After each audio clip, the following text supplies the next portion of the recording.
सब लोग के गोड़ लगत छियन। कहानी कुछ ऐसन है। एगो गांव रहे, बहुत समय पहले के बात छिए।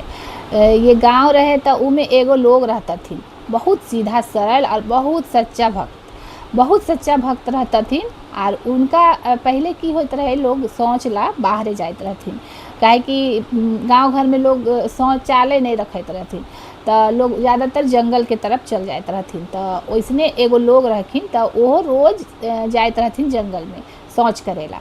तो शौच करेला जात रहथिन, तो उनका आदत रहन कि एगो लकड़ी ले लेत रहथिन और उ जमीन के खोदत रहथिन, ऐसे ऐसे खोदत रहथिन। तो उमें पानियो निकल जात रहे। लोग पहले के पूर्वज लोग कहै छै कि उनका खोनते खोनते पानी निकल जात रहे, इतना खोनत रहथिन।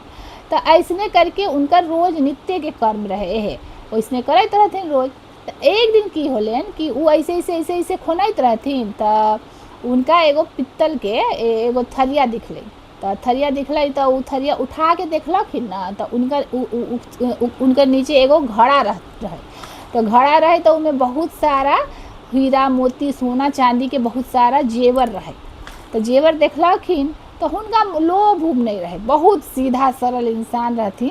तो उ मने मन आलसी भी थोड़ा रहथिन, तो उ लेकिन भगत एक नंबर, ईमानदार एक नंबर के। तो उ देखलखिन तो कहलखिन, तो ई तो हमरा भगवान भेजलखिन ह, ई चीज़ हमरा भगवाने भेजलखिन ह।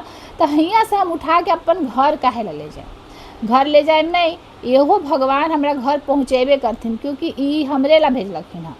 तो उ ना देखलखिन, तो उ थरिया के जे ऊपर ई थरिया के नीचे जे कलसा रहे, तो ओकरा झाँक देलथिन थरिया से, और ओकर ऊपर मिट्टी ऐसे ऐसे करके माने फैला देलखिन। तो मिट्टी फैलाए रहथिन ना, तो एगो ग्वाला रहे, तो उ देख लेलकै, चरवाहा चराए ला ले गेले रह गाय के, गाय बकरी जितना ओकरा मवेशी रही सबके ले के गेले रह। तो उ देख लेलकै, तो उ सोचलकै ई कथी ऐसे ऐसे करके छुपबै छै ई मिट्टी के नीचे।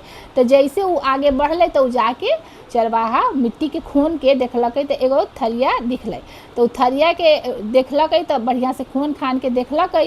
तो ओकरा में एगो घड़ा दिखलकै, और उमें देखलकै उनका जहरीला जितना गोजर, सांप गोजर जितना है सब दिखे लगलै।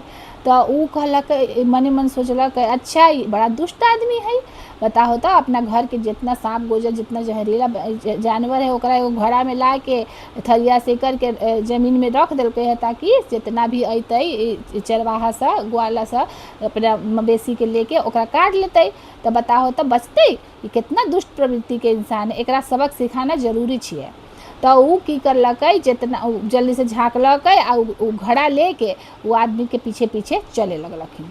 तो वो आगे आगे आगे बढ़लै, आ ई पीछे थोड़ा दूरी बना के उनके पीछे चले लगलखिन।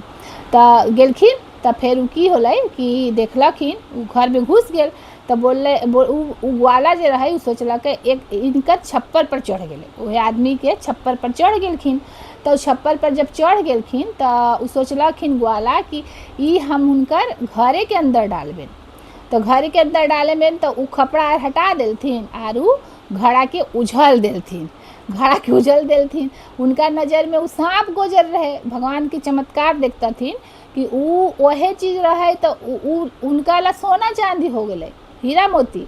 आ उनका ग्वाला के नज़र में वही चीज़ सांप गोजर बिच्छू हो गेलै।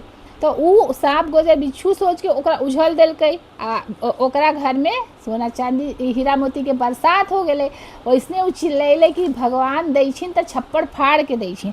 तब से ई एगो दोहा बन गेल कि मन में निसंतोष रख, तज तृष्णा का तार, दाता जब दै छिन तो देथुन तोरा, तो देथुन तोरा छप्पड़ फाड़। ई कहानी भी है और कहावत भी है कि भगवान जब दै छिन तो छप्पड़ फाड़ के दै छिन। आशा है अहाँ सबके कहानी अच्छा लगलै होत। तो लाइक शेयर सब्सक्राइब जरूर करबै। सबके गोड़ लगै छियनि।